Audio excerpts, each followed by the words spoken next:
Pump it up, pump it up. Trae. Come on, come on. With Trae. Pump it up, pump it up. It's the day with This is the day to gain inspiration, to make a positive change in the nation.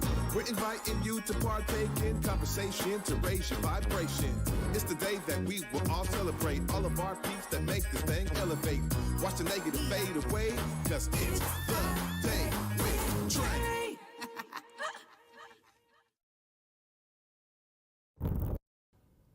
Grand Rising, everyone. Welcome to the Day with Trae. I'm your host, Trae Holiday. I want to welcome you to a wonderful Wednesday. I'm really excited. Got two phenomenal guests in the building. I get to start off with Alexis Mercedes Rinck. She is throwing her hat in the ring for Seattle City Council. So we're going to be talking to her about all of her plans. And later on in the show, we got Shaquan Smith joining us to tell us more about Seattle Parks and Rec's Community Fund, y'all. So I'm looking forward to it. It's like unity, okay? So it's all about the unity, and I'm excited to have him here in the building. Of course, you know it is the top of the show, so it's a perfect time to tag and share the stream.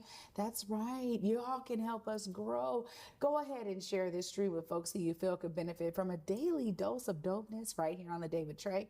And, you know, if you can't watch our TV show, hey, no fretting. We have you covered. You can listen to us anywhere you find your favorite podcast. Just search Converge Media Network and the Day with Trae. You'll find me on whichever platform is your favorite. Well, you know, when I have someone who's looking forward to a political career, I got to ask some tough questions. So up next, we got Alexis Mercedes Rinck in the building. We're going to be talking about her candidacy for Seattle City Council. Hi, welcome, Alexis. Hello, thank you for having me on Day with Trae. Yeah, thank you for being here. Now, this is serious because, you know, Seattle City Council has been through a lot of different things, just now getting some Black representation. My first question is, you know, how do you foresee pouring into Black communities specifically? Tell us more.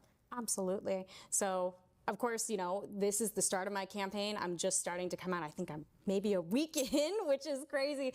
And part of that, you know, rolling into, you know, Converge Media, because Black media matters. And I want that to be really centering how do we provide wealth building opportunities for Black community, given historical harms, especially in this city. So we got a lot coming up this year. We have, you know, a comprehensive plan, which I know is a bit of an abstract concept to many, but really it's going to shape the way our city grows and changes over the next 20 years. So how do we build a plan that is allowing for increased housing opportunities and pairing that also with wealth building opportunities? So looking at programs such as like Black home ownership that are happening around the city, how do we enhance that? How do we continue to support Black businesses through enrichment in arts and culture?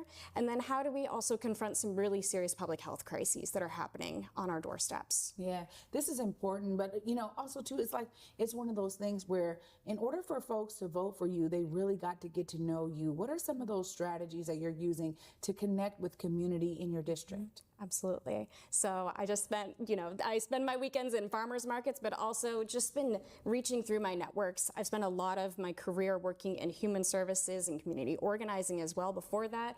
And so reaching out and just talking to folks to see like, where are folks naturally coming together? Whether it be to talk about the issues or just to be in community with one another, because connection, especially during these times, is so important.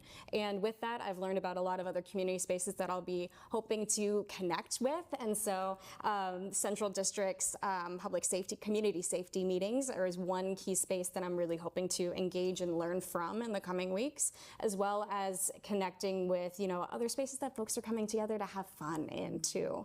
And so that's really going to be a big focus. And with that, you know, rolling in and bringing my own lived experience and identities as well. You know, a little bit of just about me and why I'm coming into this race. You know, I'm a renter, I'm a transit rider. I used to be a waitress in this city, actually right next to the Seattle Space Needle. And now I'm running for Seattle City Council because I've spent my professional career working in human services and public health. And I know from that work, as well as my own lived experience and seeing my parents' interactions with systems of harm and systems of care, there's some really important services that could be on the chopping block in the coming year. And I want to be a voice to make sure that doesn't happen. Yeah. Well, I always think about, you know, our folks in city council, those who are the leaders, as being those who have to take the collective voice of the people to city council. And I think that's so important because sometimes you have an agenda, but if it doesn't meet the needs of community, what's the point, right? And so like leadership has to actually be one that's like embedded in community. And I think it's sometimes a tough call. I want to understand how you plan to maybe deal with some of those barriers that exist when you're thinking about satisfying the needs of donors versus the needs of community, because sometimes the two are not always aligned. Tell us more about how you plan to kind of, deal with some of those concepts that happen to exist when you're running for a public office. Absolutely. I love this question so much because I think Seattle leads in this way because we have the Democracy Voucher Program, which is critical. And I'm such a believer in it because I've worked in campaign finance reform, because I believe elected representatives should be representative of the people. They should not be representative of corporate interests and funded by corporations. And so Seattle's unique because we have this program where every Seattle voter gets two $25 vouchers to give to a candidate of their choice. And that is a way we can create more fair elections. And so as a part of that process, I think at this point, everybody should have received their vouchers in the mail. And I've talked to people since. They've said, oh no, I think I accidentally recycled those. And I said, it's all right. You can get a voucher replacement form. It's available online. You can still have that money. That money is yours to give however you want. And so being a democracy voucher candidate in this race, I've just been excited to educate about it because it's something unique to this city. And it's something that was voter approved in 2015, so it's been around for a while. But there's still a lot we can do with it and educate about this because it is something unique in our elections. Yeah. But so being a democracy voucher candidate, I think will really keep me beholden to the people. And then broadly, just working in human services and how I've done planning work. When I was a planning director, I was also head of equitable engagement. I know how important it is for community to be centered in those conversations, because oftentimes how government administrators or policymakers may think about the issue is so far removed from how the issue is actually experienced. And I've championed that in my work, and I want to continue to champion that on City Council. Yeah, it's important. And I really appreciate the voucher program. I think there's something really unique and special about it. And I realize too, at the same time, money sometimes wins the day. I mean, in recent history, we've had amazing candidates who had streams of support through the voucher program. And it didn't necessarily mean that then they were able to win the day. And that's something that I think kind of hit me hard when we experienced that the first time. And I went, oh man, like that's the voice. This is like the voice of the people. And so it's really important to do that and to connect. But also as a city council, candidate, some of this is how you reconcile two different frames of thought. How do you reconcile with those who maybe think that, there's other issues that are not always in alignment? How do you bring them in so that they understand that you can also be a great representative for them? Yeah, I love that question because, on Seattle City Council, you're representing a lot. Especially with this race, it's citywide. So it's different than running a district-specific position where sometimes the issues are so concrete. Being an at-large position, it's representing the full city. And we know that the experiences out in University District compared to West Seattle, compared to Magnolia, compared to Ballard, they're so different. And so I've always tried to champion an approach of, I want to hear what's on your mind. What's the thing that keeps you up at night? What's the thing that you love about living in Seattle? And what makes you proud to be here? And what would need to change to make you feel proud to be here? And so with that, having those candid conversations, but I always try and really authentically listen to understand what's underneath that feeling, what's underneath what you're saying, and how can we find shared ground on what that feeling is. So with that, I really try to center, what is it that somebody's saying to me and what's the feeling underneath it? And can we unite on the feeling? Yeah. I think that that's really a kind of a smart approach, honestly, Alexis, because this city feels sometimes so divided. And when we think about the racial wealth gap, it shows a lot. The statistics show a lot in terms of where people are prioritizing, maybe their values or where they center themselves. We have some folks who are just like, we need more police because we need to police the streets because of drugs and homelessness and those who are unhoused. And then you have others who say, but there's also all these conditions that led to this. And so it's sometimes for me, just looking kind of even from the outside, because I don't live in the Seattle city limits. So for me, sometimes I'm like, yeah, I mean, these issues are persistent, but having someone who understands kind of the genesis of, each one of these different groups out here that have different forms of thought is so important. When you think about your campaign, I mean, what kind of mark are you looking to make here, Alexis, so that people out there understand, why you're even running and why you want to bring something different, maybe that you're not seeing on city council? Absolutely. There's a lot of really big issues coming up, and I'm seeing in a moment where not only do we have a comprehensive plan that's going to shape the future of where we can live, work, and play, especially given the fact that this city has a history of racist policymaking that has really made it such that, depending on, how much money you make, your physical ability and your race, that has shaped where you can live, work, and play in this city. And so being able to be a voice in this campaign to try and champion and really advocate for a comprehensive plan that is really going to try and tackle that meaningfully, paired with that, having actual policies that are then funding and supporting that approach and giving power and money back into the hands of the people, especially those that have been excluded from wealth. And so with that, beyond the comprehensive plan, we also got a transportation levy coming up. And transportation equity is huge.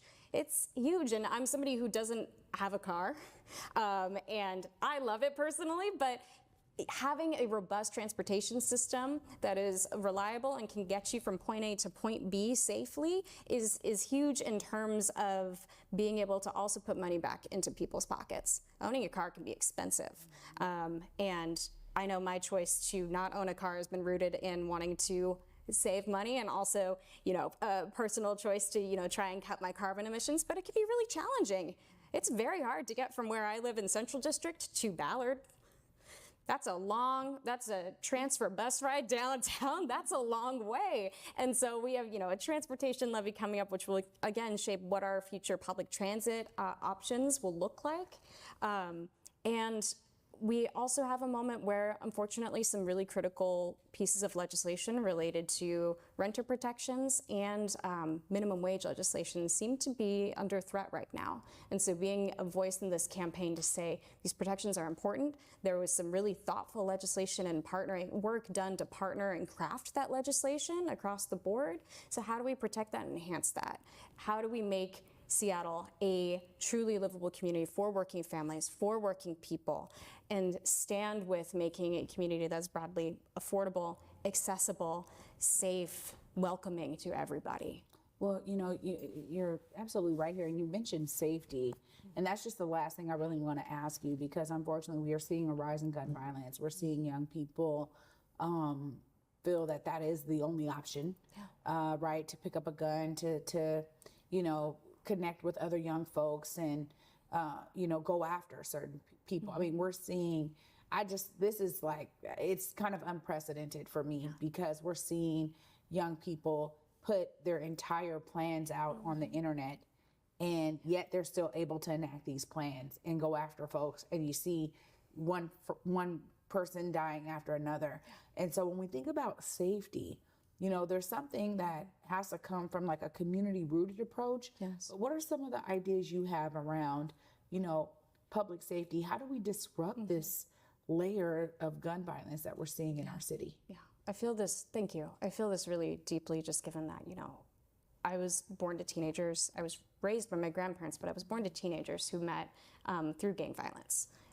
My birth father, young Salvadoran teen, went to prison for armed robbery.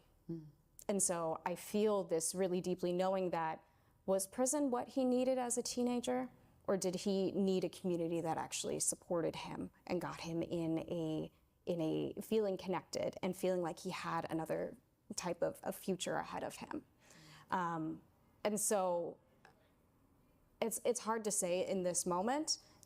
I suppose I'm saying I don't have all the answers, but what I do know is people, and young people especially, need to be invested in, supported in, and we have to figure out what are the appropriate responses for different folks. And so I think when I think of the web of community safety, there's so many different branches. We need to figure out what are those branches, whether it be like the community-rooted support, those upstream preventions, and then how do we also figure out a way to appropriately respond when violence has happened?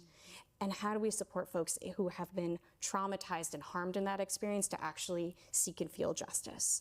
And then I hope goes without saying, but I definitely want to say it, we need to make sure there's accountability in our public safety processes, because there's a lot of historical harm and trauma there as well. And so I think an accountable public safety response is really important. Well, Alexis, thank you for coming and sharing some insight into why you're throwing your hat in the ring for the citywide seat on the Seattle City Council. I really want, folks to have the opportunity, if they're looking to learn more, follow your campaign as you build, since you're just starting out. I'm excited that you came here and found value in what we're doing here on The Day with Trae. Just look right there in that camera. Let folks know how they continue to follow you and tap in. Thank you so much. Hi, everybody. So you can find out more about the campaign at alexisforseattle.com. There you can learn all about the policy platform, how to help this campaign qualify for democracy vouchers. We really want to be a people-powered campaign, and you can be a part of that. Thank you for your time. Thank you, Trae. Absolutely. Thank you for joining me today. Thank you. Y'all, this is really great because we're starting off on a great foundation, and now we get to continue because Seattle Parks and Rec has Shaquan Smith, who's coming up next. He's going to be telling us all about the Community Fund and how you can find a way to make sure that our parks are safe through this amazing fund opportunity. Stay tuned. Y'all don't want to miss this. You're watching The Day with Trae. What's up, Seattle, Rose City, Big Boise, Spokane, T-Town? I see you every weekend on Back to Besa. And of course, I'm bringing you stories from all over the PNW. You already know your girl's keeping it real everywhere I go. And of course, you can stream current episodes right now on the Fox Local app, available on your smart TV. You on my mind a lot, don't need no time watch. I don't know how I got you in my pocket spot. Yeah, that's babe, need you every day. You seem like the barging down, got my heart no barging in. From the bed to the floor to the couch, might wake the neighbors up. Break you in then break you out. In the end we gon' make a child.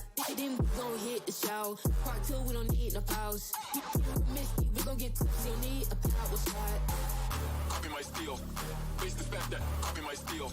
Face the fact that. What's up, everybody? Trae Holiday here with a special announcement. Something sexy for the city is coming to our town, Tacoma Dome, May 3rd. You want to get your tickets today because you want to see Ashanti, Monica, Maya, Kiki Wyatt, and Anne Marie. Y'all, I have the pleasure of emceeing this phenomenal concert. Join me and get your tickets today for an epic performance from these R&B divas.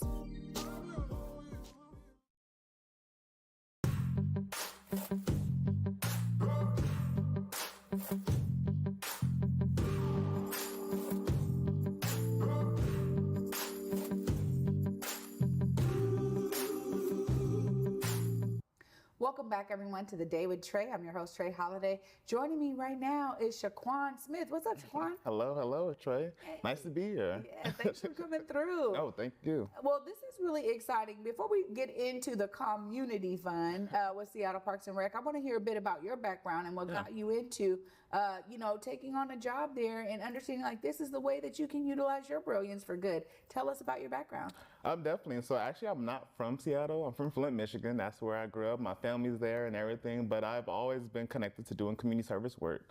My granddad was a pastor, so I grew up, working in the soup kitchens at our church and doing volunteer work. And also, I've always been connected to the environment. My granddad is growing from the South. We have a garden and things like that. My first job was actually as a gardener. So as I grew up there and I went on to transition into school, I became an urban planner with my background, and transitioning out of college, I joined the Mayor Court doing community service work through a nonprofit in Detroit that was focused on doing pretty much environmental justice, sustainability work in neighborhoods in Detroit, more specifically those within our Black and brown communities. That pretty much a life-changing experience for me. I thought initially I was going to go and be like a landscape architect, but I realized how connected I was to community and doing that community advocacy type of work. So when I moved here to Seattle, initially I joined the Department of Neighborhoods. And as you know, they do that's their bread and butter, is working with community. And I saw an opportunity here at Parks to kind of do a lot of that, still community work, but having more focus on the environment, and just being my background, realizing that relationship between the built and natural environment, and having that kind of more exposed, and especially, like I said, to our Black and brown communities, because that's something that's not always readily of the mind, or something that may not come natural to a lot of folks. So I just wanted to put it out there and have a space and opportunity for it. Well, that sounds great, and what a robust background. I really appreciate talking to folks who took on kind of urban planning, urban studies. That was one of my degrees in college, and so, coming into community work, I understood, like, hey, when I kind of took the time to travel the world and see how cities were built globally, and then bring that experience back. So I really get geeked out when we start talking about, urban planning and really what that looks like, because there's a need to actually have a formidable design of how your city is going to grow and build. And I think now, in the world of equity, and under everyone understanding the importance of equity and belonging, we have to think about that when we talk about the natural environment and our built environment. So I appreciate you bringing your brilliance to Seattle and allowing us to, experience your greatness through the work. What are some of those things that you've been excited about as you join Seattle Parks and Rec? Before we could even get into the community fund, tell us about some of those other areas of your work that have really been inspiring to you. So definitely also too, I'm a planner for Beersheba Park. I think for me, that's also been like, it's one of my first projects working with parks, and to be quite honest, the most exciting thing is really just working with the community. The community there is so passionate, and to see them anything like in terms of improvement projects, they're just so ready to go and like to get in the middle of things, and that's been inspiring for me to see how passionate this community has been, and they have gone and there's so much that the community has gone through, especially like I said in the southeast of Seattle, just in general. But I think, they are my inspiration to continue this work and like being partners with community. I think, and that's the big part of it too, is that I think working in the city, I think we need to realize more and more of how we can do more partnerships with community. I think oftentimes there's a top-down approach where it's like, we're the city, we know what's going on, we're the experts. And I always tell people, I'm not the experts. Especially when we're doing work with community, I say the experts are the community. So that's who we should be having as leaders in this work. So that's honestly been the most exciting thing about doing this work with parks. Well, I really love that, because I still am. All of my folks out there know when it comes to Garfield Superblock, Trae Holiday is, I'm still connected as much as I want to be there all the time and can't be, but pouring into that effort was a great reminder of the beauty that you get when you do allow community to lead these projects. Ultimately, there's such a great need for us to be led by a community voice. So I love that as a good example of inspiration in your work. Now, this community fund through Seattle Parks and Rec, I want to understand the details of this. Shaquan, tell us more about this. So the Park Community Fund is a community-led process. So we take on practices from participatory budgeting and a few from grant making as well. And essentially, we're trying to do park improvement projects within our frontline communities. And our frontline communities, when we're saying that, we're talking about our Black and brown communities. We're talking about our indigenous and tribal communities. People may have experienced incarceration, homelessness, and such. But basically, these are communities that time and time again, they have experienced oppression, colonization, basically have had a history of disinvestment by the city or just by society in general. And we want to make sure they're a priority for the work that we do. And oftentimes, these communities are called marginalized or disadvantaged. And although that may be the case, the way we say frontline communities more specifically is because just being a Black man here, it's not encouraging sometimes to hear like you're a part of a marginalized community. So we say frontline primarily because one, these communities typically are on the front line to these impacts that happen, but also to these communities are on the front line of making change. So we say frontline saying like, we're standing up and saying, not only they may be marginalized, disadvantaged, but without them change won't happen. So that's the big piece of the program here. And essentially, we're able to do projects up to $1.5 million. They're capital improvement projects. So basically anything more so involving around the physical aspect. So we can do things within parks, our community centers, team life centers, pool facilities. As long as it's on Seattle Parks and Recreation property, we can do a project on there. And basically we have 2 tiers of awards. Our smaller projects are up to $150K, and our larger projects are up to $1.5 million. And our process, we go through, like I said, we have different stages, planning and programming, which we just got out of, where we're trying to figure out how do we even run this program, how do we put this together. So that took about 1.5 years to kind of work through that. And right now, and the biggest piece is project selection. So during this stage is where we go out to community solicit for ideas, and we have 3 stages for that. We have idea collection, product development, and final selection. So idea collection, which is happening right now, and people can go out and submit ideas, and we're doing that through in-person or online. We have an online platform as well. But we're asking people to submit ideas. What's going on in your community that you would like to see improvements happen? And people can participate at their local community center. If you go to your local community center right now, you can submit an idea. There's a ballot box right there at the front desk ready for you to go. But we also have community events that we're doing, and we're doing pop-ups here and there. We have a few community partnerships as well. Like I said, partnership is a big piece of this program, so we're working with organizations like City Collective, Mary's Place Seattle, Rainy Beach Action Coalition, Hip Hop is Green, and there's more and more and more that we're continuously trying to work on. And we're still, if people who's hearing this right now want to participate, feel free to reach out to us. But you can submit an idea. And like I said, it's very simple. We have a little submission form. And the reason why we're doing it this way too is because typically, you know, we're not calling it a grant program because we're not necessarily giving funding out to community. These products will be developed and implemented primarily by city staff and crews. But we're going through a very simplistic process to eliminate as many barriers as possible for entry. Like again, so we're trying to work with our frontline communities.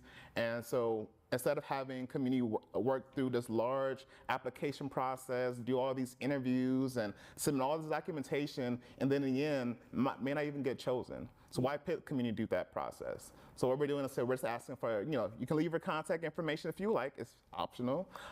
But you know, just the name of the project, you know, how it's impacting your community, what is the need in the location, and we'll take it from there. We'll move it through our project development stage, and that's where we add more of the meat and potatoes, as I say, to that project idea. And we do a vetting process with community as well. And we work with our partners to do a review process. So we'd go through like feasibility, project support, what's the benefits of the project, and from there, the final vetted products will go to final selection. So let's say in idea collection, we collect 100 ideas. By the time we make it to like product development, we'll narrow that down to around probably 25. And then during final selection, we'll start off and going back out to community, and then they'll select their top projects, and then we'll move those that feedback to our board and park and recreation commissioners, and they'll take that to do a full-on analysis and review, and then they'll give it to our superintendent for final approval. Well, this is important, Shaquan. And you know, that you just laid out the entire process, so thank you for that. Yeah. Because I think it's important for people to understand the ins and outs of Yes. these kinds of opportunities, Yep. right? I mean, you hear from 150,000 in the small realm to up to 1.5 million. So people start going, okay, is this recurring funding? Is this one-time funding? What does this look like? And so those are so many questions that came to mind, but really in terms of the continued support, because if you only are able to fund 5 projects, maybe 25 get to the final, you're only really able to fund like 5. Yeah. People want to know how big this pot is and is it recurring? Just give us the details on that. Yeah, so at the moment, we have currently planned around $5.2 million for this work, for this first cycle. So overall, we have what's been allocated through our Seattle Park District funding cycle 2 is around $14.8 million up to 2028. So that's what's been planned so far to support this program. So right now, we're calling this like our pilot cycle. This is our first time doing it. So, but we are anticipating possibly having 3 cycles by 2028. And what we're doing is on again, off again situation in terms of project selection. So another stage of the program is we're going to do an evaluation and workshop series. So like for right now, this project selection. Next year, we're going to take a break to do an evaluation to see and go back out to community as well. And like, how did this program work out for you? What needs to be improved on? What could be better? And then at the same time, we're going to be walking through our park development process. So once these projects get funding, what does that look like? How do these get implemented? And I work in community quite a bit, and it's like, sometimes there is an expectation of like, okay, we told you what project is and expect it to be delivered next year. I mean, next week or so. And it's like, that's not how it works. So like, we can walk through that process together and also get input on how we can do better in that process as well. And also offer it as a space for community to share their own resources. Oftentimes, I work with different community groups, and some of them have a lot of great skill sets that can be shared with the others as well. So whether that's around grant writing, other ways to do community advocacy work. And so we want to have that shared space, not just for us to come to them, but also community can share their own resources to other communities. Yeah. So that's essentially what's going to be happening in terms of the continuation of a program like this. Well, this is great. This is honestly a great program, and I want to highlight a few things before I give it back to you for you to make sure people know how to tap in. But one, I love the term of frontline communities. I mean, every time they talk about marginalized, disenfranchised, divested from, you just get, those who are the most impacted, the most harmed. I'm like, oh my God, all of it is such negative language, honestly. So I appreciate the term of frontline community saying, no, we're talking to those who are on the front lines that, maybe all those other things are true. So I appreciate that. And also the continued community voice as a part of your process. It's essential. And more cities need to understand, in order to do things right when it comes to city planning, it's got to be led by community voice. It just does. So thank you for that, for bringing the insight and the detail here so we can all know what's going on with the Community Fund through Seattle Parks and Rec. Of course, if folks out there are like, hey, yo, I need to be in, or my organization needs to be a part of it, look right there, let them know how to tap in. So yeah, you can find us at bit.ly, so that's bit.ly/Park Community Fund. That's our online base, and you can submit an idea right now. So idea collection goes until April 30th. So you have until the end of April to submit an idea, or you can email us at parkcommunityfund@seattle.gov. And like I said, again, you can reach out to our community centers as well, and so you can check out some of our local events. Right on, Shaquan. Thanks so much for being here. Thank you. I really appreciate it. Well, I'm looking forward to getting some updates from you too as this process I'll keep you posted. I'll keep you posted. Right on. Y'all, this is amazing because I love to be able to get inspired by my guests every weekday here on The Day with Trae. I'm going to wrap all of this up right after this short break. Stay tuned. You're watching The Day with Trae. You on my mind a lot. Don't need no time, watch. I don't know how I got you in my pocket spot. Yeah, that's babe, need you every day. You seem like the barging down. Got my heart, no barging in. From the bed to the floor to the couch. Might wake the neighbors up. Break you in, then break you out. In the end, we gon' make a child.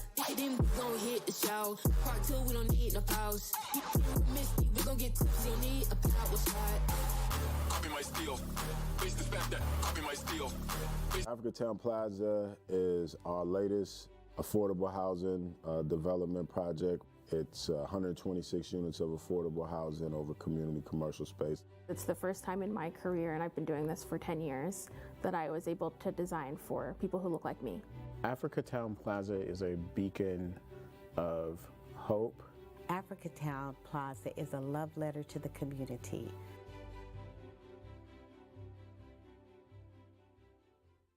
Even if you don't love,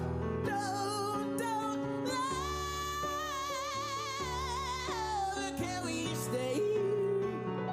Maybe we could disappear. Even if you don't can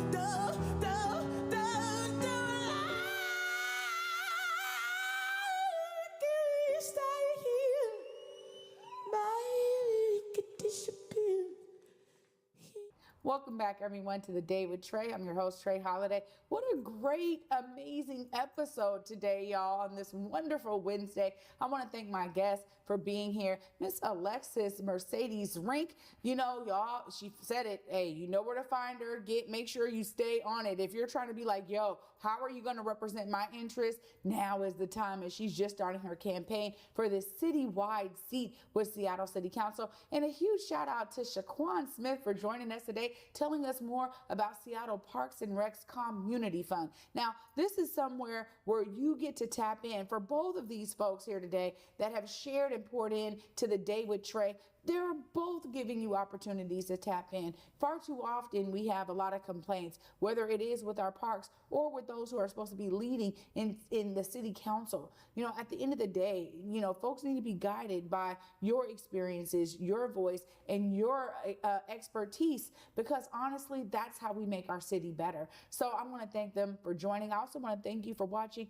You know, I want you to be inspired, because when you're inspired, maybe you do something about it. Maybe you tap in a great way. These were two amazing opportunities for you to tap in and make sure your voice is heard. Thanks so much for watching, y'all. For me, until tomorrow at 11 a.m. Peace.